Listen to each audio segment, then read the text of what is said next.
Me and my brother have always been rivals, but eventually, once we got a little older, we decided to become business partners and start up a gym.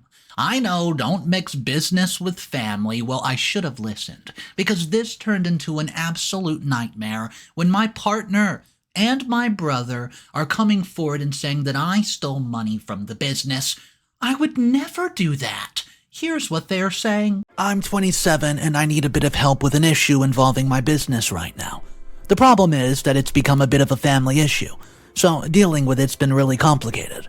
Nobody can really see eye to eye, so I'm seeking outside opinions. For a bit of a background on why we're having trouble agreeing on anything, I need to go back a bit into my relationship with my primary co-owner, my brother Luca. We run a gym together and we've always had disagreements on how to run it. This is really not anything new. Luca and I have been competitive for pretty much our whole life, but our competitive streak really took off when I was in the 6th grade and playing basketball for our local rec center. At that point, Luca was in his 2nd year playing for his junior high team, and he was really popular around school for being nearly unstoppable of a power forward. Since I'm a lot shorter than he is, I was playing point guard on my own team. Luca would always rag on me for never scoring as often as he did. He knows how the game works and how important I was to the team, but he still never let up on it. A few years later, when we wound up in high school together, the competition only got worse. Except now we were fighting over girls as well. If I would invite a girl over for dinner, Luca would talk down to me the whole night, and sometimes he would just blatantly hit on her right in front of me. Guys, I'll admit, I've been doing the same thing every time he brought a girl home for years, but it was different now because sometimes we were going after the same girl, and we were pretty much neck and neck in terms of stealing girls from each other. I think the only thing that really got to him was my sophomore year, when I asked a senior girl to prom because I know that he's been planning on it. He was so angry that it was actually kind of funny. He said he didn't want a girl dumb enough to go with a little guy like me anyways. I told him I wasn't smaller than him where it counts. I don't know if it's true, but I find that I never feel too bad about saying it. During this time, sports became an even bigger part of our rivalry. I'd shown early on that I had better court sense than pretty much anyone around, so it took me no time just to make the varsity team with Luca. He often refused to pass the ball, especially to me, because he knew that I'd probably pass it to somebody else besides him. But hogging the ball led to a lot of failed drives, and he got railed on by our coach pretty often. Even if he was technically still our best scorer, he hated how much the coach and the team liked me better. It probably sounds like a bit like I'm bragging at this point, and I just feel like I deserve to. But I'll go ahead and move on anyways to the big issue. This whole time that Luca and I were competing, our poor mother had always tried to keep the peace. She was never successful, but the worst of it was 5 years ago, when our father suffered a heart attack. It was never a secret that he planned on leaving everything to Mama, and it always understood that it was her job to split the half money between me and Luca, however she saw fit. She wanted to just split it evenly, but neither Luca nor I saw an eye on it. Well, Luca felt like he should get most of it because he was the oldest. He'd also been struggling a bit because his college basketball career never took off as far as he thought it would. I thought I deserved more simply because he'd gotten almost a full scholarship. I did not. Since I decided basketball wasn't what I wanted out of life and majored in physical education instead, I'd only gotten half my tuition in grants when the rest was coming in loans. I honestly thought Mama would take my side because I was also planning a wedding. I'd met my wife, Kelly, just after college, and Mama loved her. She initially hated that Kelly wasn't Italian, but Kelly worked for one of the only decent restaurants in our area and was great at helping Mom in the kitchen. Kelly and I were also expecting, so we were looking to get married as soon as possible. The whole thing led to one of the biggest fights that Luca and I ever had, and it got to the point that we could see we were breaking our mother's heart. So in the end, we agreed to split the money evenly like she wanted, but to make her extra happy, we didn't actually take half, each. Instead, we invested together in starting a gym. It got Luca out of his job hunt, and it gave me a steady income stream so I could pay back Kelly's parents for funding the bulk of the wedding. I could also offer personal training for extra side cash, which helped a lot when our daughter Addie was born. Luca and I both understood that we could not be butting heads all the time as business partners, so we asked our mutual friend Mark to invest as well.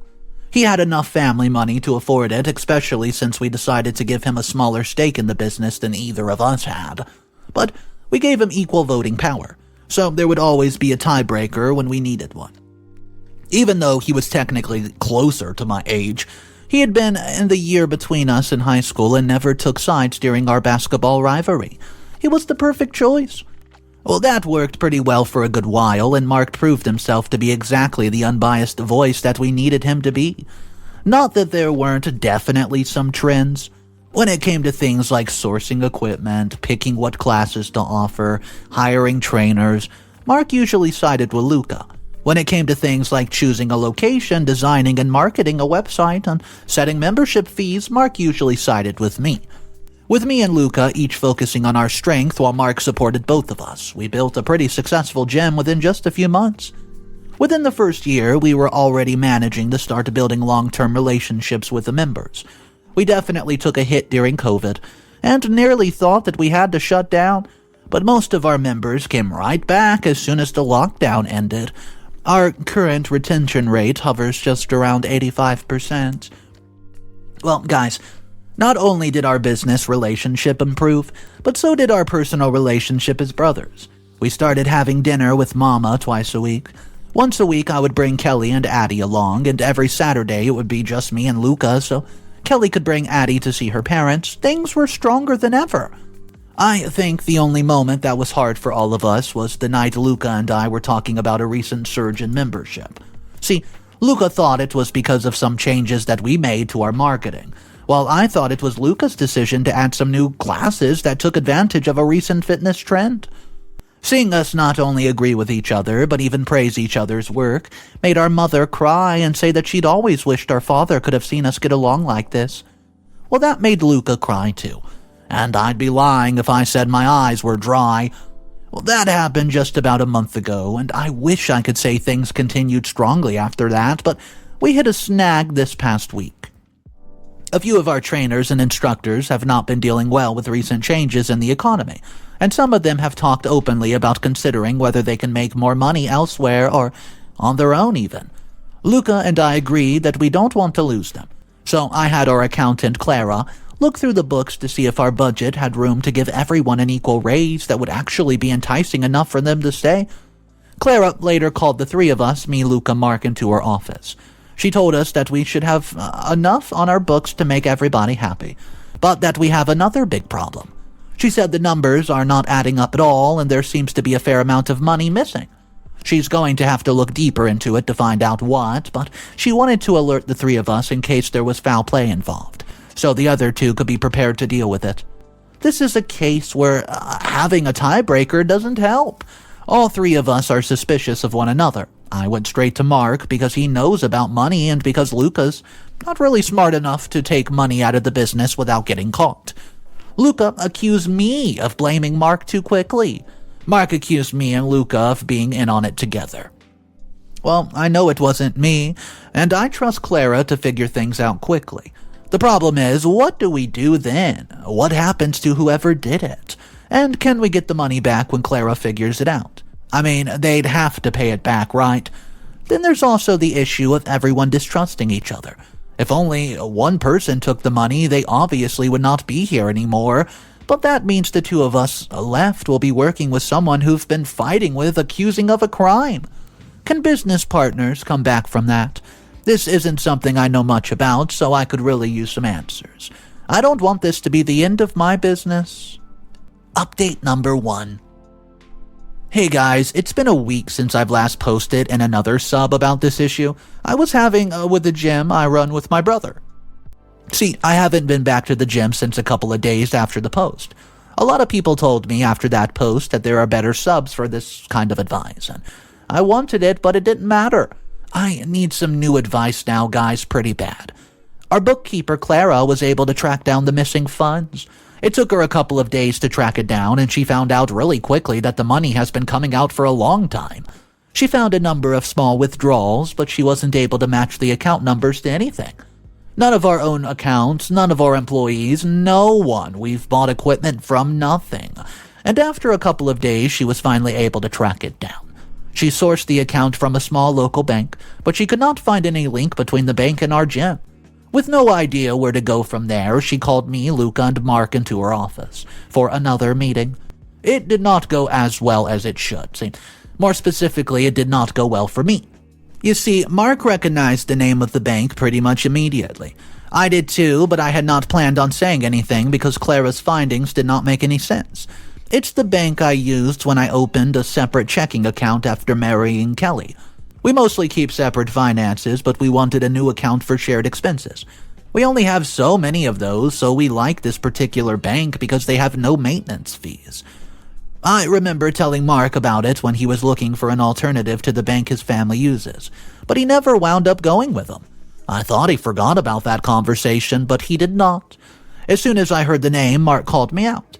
Since I'd never had a reason to mention that bank to Luca, and since Mark doesn't use it, they concluded unanimously that I was the most likely suspect for the stolen money. I know you might not believe me, but I swear I didn't take the money. I just don't know how to prove it to them. I can't prove that it's not the account I share with Kelly, but I don't know how to prove I have no other account. Still, the three of us were no longer at odds. Now it was 2 votes against 1. And they voted it'd press charges unless I bow out of the business entirely. I can't afford to lose this business. Kelly and I live well enough, but we can't raise a 5-year-old daughter on her restaurant hostess salary alone. And I'm afraid to pay for a lawyer without some ideas of what's going to happen. Until then, I feel completely stuck. I feel like I have to do what they say, and if they press charges, I have no idea how long an investigation would take. Since money's involved, I'm also worried my accounts could be frozen while the investigation's ongoing. What am I supposed to do? Update number 2. Things in the month since my last update about the embezzlement at my gym have not been great. I did meet with the lawyer to see about clearing my name, but it wasn't very helpful. He basically told me that there were ways of clearing my name, but that there was no way of doing it that would completely prevent Luca and Mark from following through on their threat to press charges. I kept asking him if my accounts would be frozen during the investigation, but he kept just beating around the question and telling me all the possibilities. I know lawyers can't make promises because they have to cover their backs, but I don't think it was unreasonable to ask for his best guess.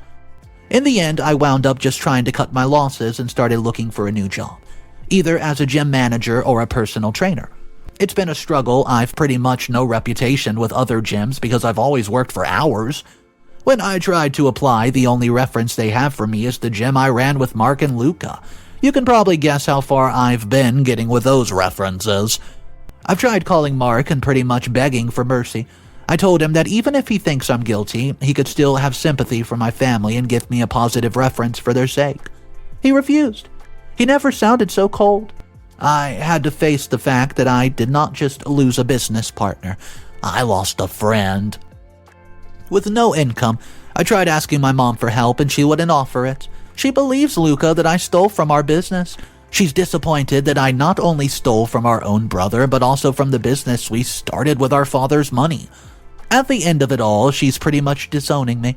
She didn't say it as many words, but she asked me to leave and not to come back or call her again. I asked if she was saying goodbye for good, and she said that she didn't know. She told me she doesn't know when she'll be ready to see my face or hear my voice again. I tried looking for jobs outside of fitness. Fast food, retail, warehouse work, anything. I figured those were all jobs that wouldn't care so much about references for the fact that I don't have any relevant experience. I really underestimated how tough it is out there. Since I did not work in college, most of them questioned my work ethic to my face. The rest just never called me back, and trying to follow up with them myself hasn't gotten me anywhere. Kelly finally lost it with me when Addie tore a hole in her favorite princess dress, and I had to tell her that we don't have the money to buy things for playing dress-up right now. Addie's such a happy girl. We almost never see her cry, and seeing it then was Kelly's last straw. After she put Addie to bed that night, she tells me that she was sick of our financial situation and that she hated me for putting our family in this position. She actually said hate. I swore to her that I did not take the money, but she didn't care. My failure to fix what happened was bad enough. The next day, she packed up her stuff and took little Addie to her mom's. Her father's in the hospital right now, so Kelly decided her mother could use the company. Anywho, she said that she would rather deal with a sick father and worried mother than deal with me. There's 3 important women in my life, and the only 2 old enough to understand what's happening don't want to see my face anymore. Sorry if it sounds like I'm throwing a pity party, but I kind of am. I'm not asking for advice anymore. Advice has not gotten me anywhere anyways. I just need a job. I just need things to please get better. Update number 3. Hey guys, I'm here for an update. So, get this. It's only been a week since my last update, and I know I seem down in the dumps about my current financial situation, but I think things might be about to improve significantly. It started just a couple of days after I threw my little pity party. Clara called me and told me that I'd never actually finished all the paperwork to surrender my stake in the business. Considering it's been over a month now, I'm starting to wonder if she's actually very good of a bookkeeper.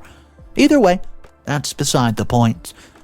Since it's not like I have to show up to work anyways, I stopped by the gym that afternoon to sign the paperwork. She told me that I need to wait because Luca and Mark were out for lunch, and we all needed to be there at the same time so that they could notarize it. I was so angry about the way that they kicked me out that I never finished cleaning out my office. So I told Clara I'd grab some things I left behind while I waited for them to get back. There wasn't much left. Everything strictly business-related had been cleaned out. But there were some pictures of Addie in there, and I've been missing her, so I grabbed it. I also wanted to grab the resistance bands that I used on the days the office got boring, since I never needed to keep workout equipment at home before. I've been feeling a bit out of shape since they kicked me out of the gym. Depression. I couldn't find them anymore, but I thought I remembered Luca had borrowed them, so I went to his office to have a look. They weren't immediately in plain sight, and I could not imagine that he would have thrown them away or taken them home even, so I started checking his desk drawers. I can fully explain why, but one of the drawers felt weirdly arranged to me. See, there were stacks of straight papers, but there was a bump in the middle of them, as if something was underneath. It wasn't a big enough bump for me to pretend I thought my bands were under there, so I'd be lying if I said that I had any better reason than curiosity to check what was underneath that pile. All I found was a bunch of crumpled receipts. Some of them seemed to be for personal expenses, but a few of them were bank receipts for in-person withdrawals. They all had the same account number on them, and thanks to the logo on the bank receipt, it didn't take me long to realize where I'd seen that account number before. It was the same one that's been, used to steal from the gym.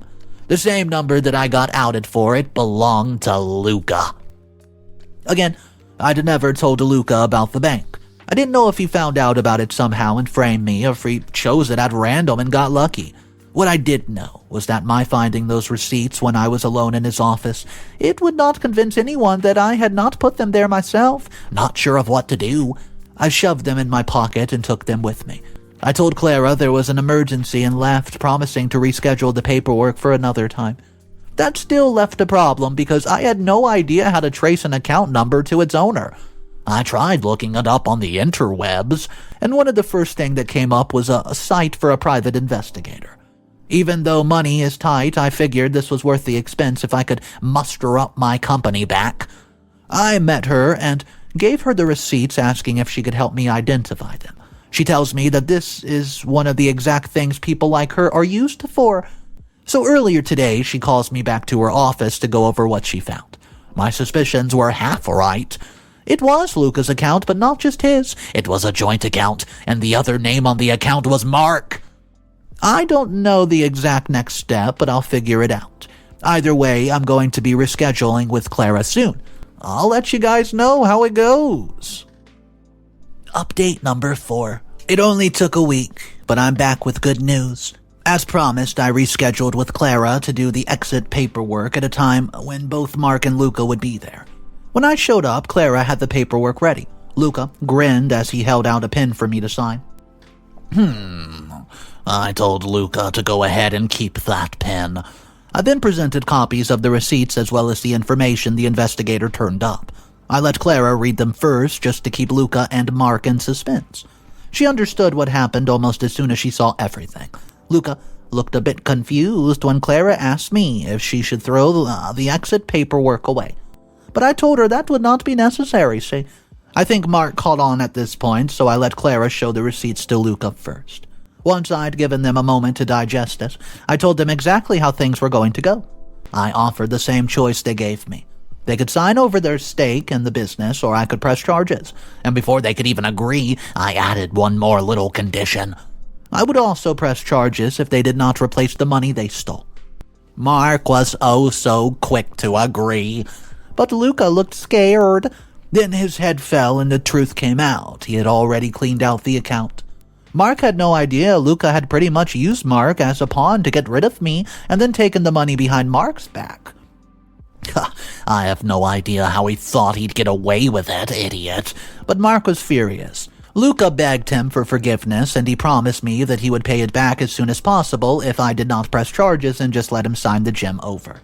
I just stared at this pathetic man, wondering how the two of us had ever come from the same parents. Then I told him to go ahead and sign those damn papers. After Mark signed, I added my own signature on the proper line and had Clara notarize it. Then I told them to pack up and get the heck out of here as quickly as possible. Once they were out of my sight, I called the cops. Yeah, after all, I never told Luca I wouldn't. I just told him to sign. Well, that might sound callous. I know Luca's my brother, and I know that Mark was a victim of his scheme as much as I was. I also know the minimum sentence for embezzlement in our state is at least 2 years. Possibly more because of how much they stole. I don't care. I almost lost everything because of Luca, and I gave Mark a chance to help my wife and daughter as he turned it down. I have no brother. I have no friends. They can both rot. When I told Mama what happened, she tearfully apologized, and I told her there's no need. She's shed enough tears for our family already, and watching her oldest son get locked up behind bars, that's not going to be very easy for her. I'm just happy she and I were able to hug things out. Needless to say, Kelly and Addie have moved back in. She admitted that a part of her was worried and I was guilty. But I understand. Either way, our financial situation is set to improve drastically now that I'm the sole owner, baby. Yeah, well, mostly the sole owner, I should say. I've decided to give Mark's stake to Clara. I may have doubted her abilities at one point in time, but I need to run this business with somebody I can trust, and she's really the best choice that I even have right now.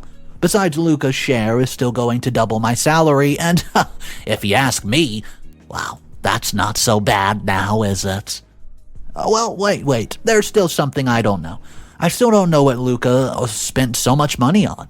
Knowing him, it wasn't anything that lasted. I also never found my resistance bands, but I guess you can't win them all. Either way, I've still got my business and my family. Give or take one dumb brother. That's all I ever wanted in the first place.